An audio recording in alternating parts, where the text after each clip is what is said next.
So I was having a chat to a friend of mine the other day about anger, and I think there's like a little misconception, I guess you will, about INFPs, that we don't get angry. And I know that many of you watching this video might not know what an INFP is. It's a personality type. And of course, many of you here may have watched many of my videos and may have noticed kind of a little bit of a theme with me, and I come across as somewhat kind.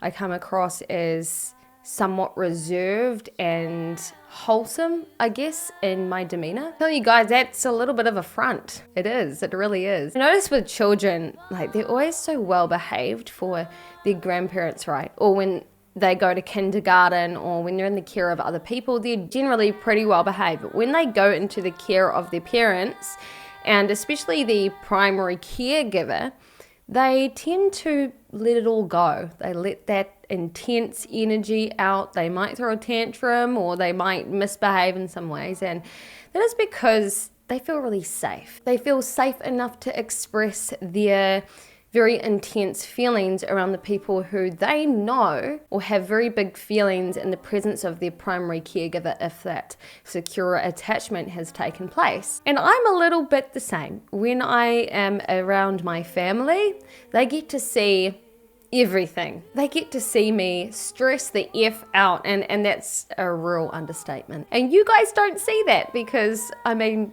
I don't see there any point in throwing a tantrum on camera. Our society has a funny perception of negative emotions. It's something that's not widely accepted in terms of expressing your light and shadow self in the eyes of public. And I guess that's with good reason. I mean, you can't always trust everyone to accept who you are. That's just the fact of life. But the way our society views an array of emotions is a very interesting concept, because all of us have aspects of ourselves that we will not show the outside world, that we're very protective of. This is especially true when it comes to ADHD and how ADHD gets diagnosed. It's only just recently been an accepted symptom of ADHD that we talk about emotional dysregulation as a core and fundamental part of the diagnosis. For a very long time, emotional dysregulation wasn't really recognized as part of the main criteria. And this has a lot of alignment when it comes to diagnosing ADHD in women. Because if you view my last video about ADHD in women, diagnosing ADHD in women, for a little while there, women were missing out on their diagnosis. And that is because women may predominantly present inattentive. Not every woman does. We can present in any which way, shape or form. That didn't even make sense, but anyway. And with being inattentive, we kind of view girls who present that way as very sweet, very quiet, very dreamy. But there is something else about these people who present inattentive, and that's the emotional dysregulation that comes with it. That's often missed. So I'm going to share with you guys how I suspected I had ADHD and how I went about my diagnosis. And this I've already explained before, but in terms of the context of this video, it's going to play an important aspect. So you just have to put up with me repeating myself. So to cut it short, I missed my diagnosis as a kid because many girls who presented inattentive weren't diagnosed, and I was your typical dreamy kid who was a little bit scattered and would get called a dumb blonde a lot. I was incredibly sensitive. Anything could upset me. My environment had many different things I needed to process, and as a result, it could be quite overwhelming. I would get upset about many different things. Fast forward to the past couple of years, I found it really difficult to be able to manage my household as a stay-at-home parent, because we all know that managing a household takes a lot of organizational skill. Getting to places on time, being able to make sense of the house and clean, being able to handle very dramatic children who have a lot of feelings and need mum to help them process said feelings. I found myself feeling so overwhelmed by everything that I needed to shut everything out. And of course I had postpartum depression that kind of followed an environment where it felt so messy and cluttered and that I couldn't breathe. Part of having postpartum depression is the anger. So that is a common symptom in postpartum depression. And that is something I did experience. And I think this is where I missed the part that I may have had ADHD, because I went to mental health and talked about what I was experiencing, this very intense anger that I dealt with as a parent. And of course, it's just like bang, slap, postpartum depression. I absolutely believed that I had it, but something was missing. I kept trying to uncover all these little extra elements of what having postpartum depression meant. Found myself become very frustrated with the fact that I couldn't put my finger on what else was wrong. I suspected it could have been something like borderline personality disorder or a bipolar disorder, because I was so up and down all the time. I just felt cluttered and nothing could really help me make sense of that. My irritability was so immense that there was one or a couple of moments maybe where I punched a hole in the wall. Not proud of it at all. That's behavior that I don't wish to repeat, but it happened because I was feeling a pit of rage that I didn't know what to do with. There were moments where I would bury my head in the pillow and scream. There were moments where I screamed anyway. And yeah, the neighbors probably heard me, but oh well, it happens. I mean, the neighbors still probably hear me now when I'm feeling frustrated and I'm trying to organize my household. And I'm just like, everyone, just put your chickens in a row, please. So anyway, mental health didn't help. For like 2 years, I was like in and out of seeing a psychiatrist for so many different things. Honestly, mental health in New Zealand, I can admit, failed me. I just felt like I got lost in the system. But look, that's another story. It wasn't through New Zealand mental health that I found out that I had ADHD. It was through flippin' Facebook groups. And I'm not one for armchair diagnosing. Like, I just think it can be quite over the top when you're online and you look through symptoms and you're like, I have this, I have that, I have cancer, I have everything. Google's telling me I have everything and I'm going to die tomorrow. Yeah, I don't agree with that, because I've done that so many times and I put myself in a bad place because of it. But one aspect that I did find was when I was in these groups and when I learned more about ADHD is the fact that I had this one thing in common with all of the other women in these groups, and that is the emotional dysregulation, the forgotten symptom, the secret symptom of ADHD. The symptom which is now getting recognized. It's becoming more common, and I'm so glad that that symptom is getting recognized now, because it is helping women get diagnosed. And of course men too, because they often present in ways which they engage in reckless behavior. And that is a sign of impulsivity and emotional dysregulation, such as like, for example, taking drugs. And I've personally been there when I've needed to curb a very, very big feeling or irritability. It's like calming that feeling down by numbing it with something. So men too, of course, experience that emotional dysregulation. My dad, in fact, he is not diagnosed with ADHD. And again, I'm not an armchair doctor or anything, but of course it is hereditary. I must have got it from somewhere. Hearing me cry as a baby used to really irritate my dad. And I don't feel like it's something to judge him by, because I understand it's these very loud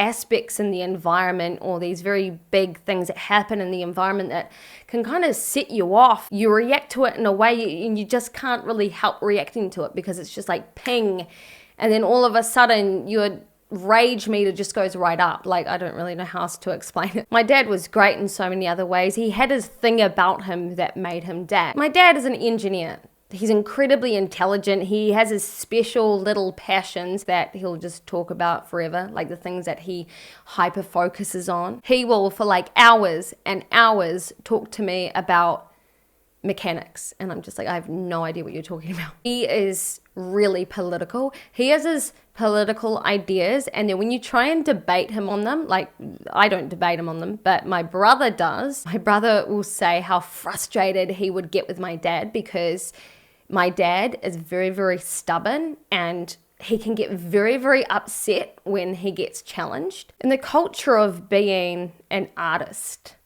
and a feely person, a highly sensitive person, I like to refer to this as passion. I guess it's a good way of looking at it. And as someone with ADHD, when you care about something so much, it's what it feels like. It's passion.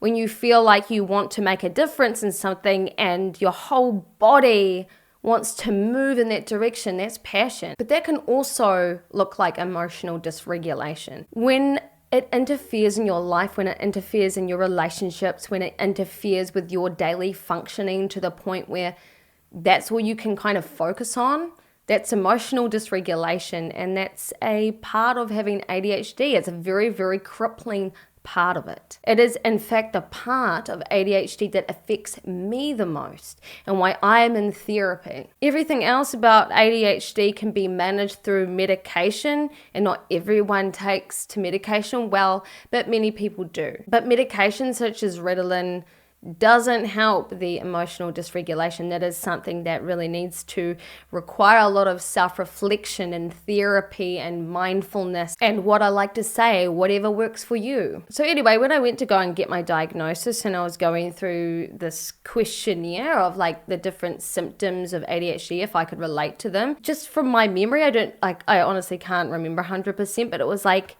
1 out of 5 were like mostly agree and mostly disagree. And there wasn't many questions from what I can recall about emotional dysregulation or irritability. And when I mentioned this to the psychiatrist, I said, these are what I experience. She didn't really focus so much on that. It was more so being scattered and having bad time management and not being able to sit still. I don't think she thought that emotional dysregulation wasn't part of ADHD, but it just wasn't the main thing she'd focus on. So I did take note of that, and I thought that was very interesting. I think the reason I got my diagnosis was because of all the other symptoms that I experienced, which is a real shame because it's the emotional dysregulation that is my most difficult symptom. And many other women also find that the emotional dysregulation is their most challenging symptom as well. The reason why emotional dysregulation is the most challenging symptom of ADHD, in my experience, is because it's really hard to put your finger on. You can't manage it with medication. It really has to come from yourself. It's a very self-reflective symptom. And I don't believe for 1 minute that it can't be helped. It can't be curbed. It's likely going to be something that affects me for the rest of my life, but I also know, I understand, with a lot of practice, I can reduce the severity of the emotional dysregulation. And I think it's important not to compare myself to other people when it comes to addressing that particular symptom. The thing about ADHD and emotional dysregulation is it's not as though it's a mood disorder. So it's not something that can be fixed per se through a mixture of medication and therapy. It's something that really is part of your life. It's part of the fabric of your brain. But as I said, it is something that as an individual that you can reduce by doing therapy and by comparing yourself to who you were yesterday. I think if people are completely 100% surprised knowing that I'm this inattentive, kind, reserved kind of person, and then all of a sudden I've got this really random spark that just kind of comes out of nowhere. And you know what? I really enjoy that other part of myself, the part where I am quiet and caring and soft. I really love that part of myself. Do also love the passionate side of myself. That makes up a lot of who I am. It makes up why I run this YouTube channel. And I also accept the emotional dysregulation which comes with that too.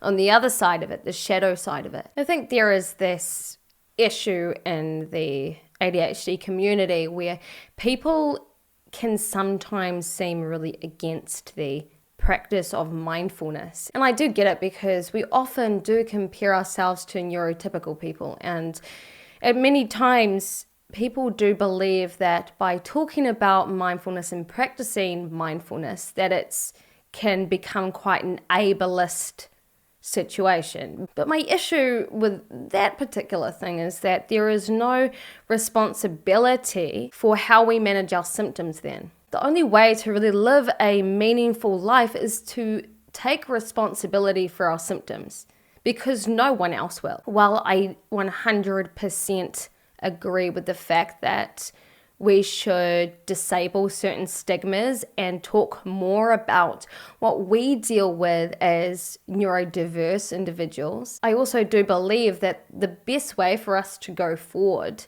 as individuals, because we're all different, is by finding the things that really help us manage life, and then to, rather than compare ourselves to other people, is just to compare ourselves to who we used to be. For instance, I really loathe the traditional way of meditating. Like, I cannot sit still. And of course, when we talk about mindfulness, that's where we tend to go. Like, that's what we think of. Perhaps it's an image of like a hippie wearing robes and saying positive vibes, like just think positively. And I think this is where many people with ADHD that's where they take issue. However, the whole aspect of mindfulness can be obtained in so many different ways. Someone suggested to me the other day, you should try yoga. And you know what? That actually might be a great idea because I cannot sit still. But in terms of comparing ourselves to your typical stereotypical hippie with the robes going positive vibes, that in itself is the oxymoron. It's actually not what mindfulness is. Mindfulness is being able to self-reflect on who you are as an individual and what you individually do. So for example, when I'm feeling all those really big feelings, when I express myself, it's about recognizing what I'm doing and going, wow, those are huge feelings and I'm reacting in a certain way and I want to be able to intervene in that. So that's just mindfulness. And that all comes down to me. It's not about anybody else. It's not about comparing myself to anybody else. It's that in that particular moment, I am taking notice. I'm stopping and I'm going, okay, that's what I'm doing. And now I have a choice. And to choose to continue to behave in a certain way is a choice. And to choose to behave differently is also a choice. And these things take a lot of practice over a very long period of time. It's not about voila, getting better just like that and not having the emotional dysregulation at all. Because I know that I'm going to be living with it for the rest of my life. It's about, for me as an individual, what can I do to help myself? So anyway, if there are aspects of this video that you can relate to and you're thinking that something might be up with you too, I do, of course, encourage you to go and seek some advice from a professional or talk to someone who you trust about these things.